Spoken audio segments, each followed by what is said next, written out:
আসসালামু আলাইকুম, কেমন আছেন সবাই? আশা করি সকলে ভালো আছেন। আমি আছি ইসলামপুর, এই পরিবারের কাছে আছি। এই পরিবারটা একেবারেই কিন্তু নিঃস্ব একটা পরিবার। এই পরিবার নাই কোনো জায়গা, নাই কোনো সম্পদ, নাই কোনো বাড়িঘর। আপু, আমি কি ঠিক বলছি? হ্যাঁ, সত্য কথাই। তাই না?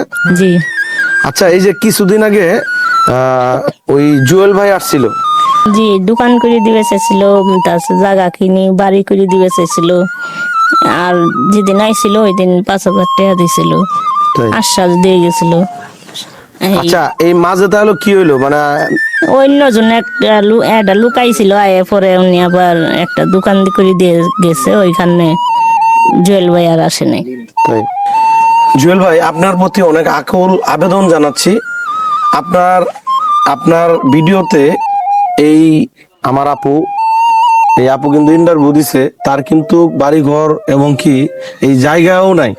ঠিক আছে, আপনি যেহেতু এই ফ্যামিলির দায়িত্ব নিতে চাচ্ছেন এবং কি নিবেন, আপনি একটু দয়া করে এই ফ্যামিলির যদি আপনার একটু দায়িত্বটা নিতে পারেন, যেহেতু এই ফ্যামিলিটা কিন্তু একদম নিঃস্ব।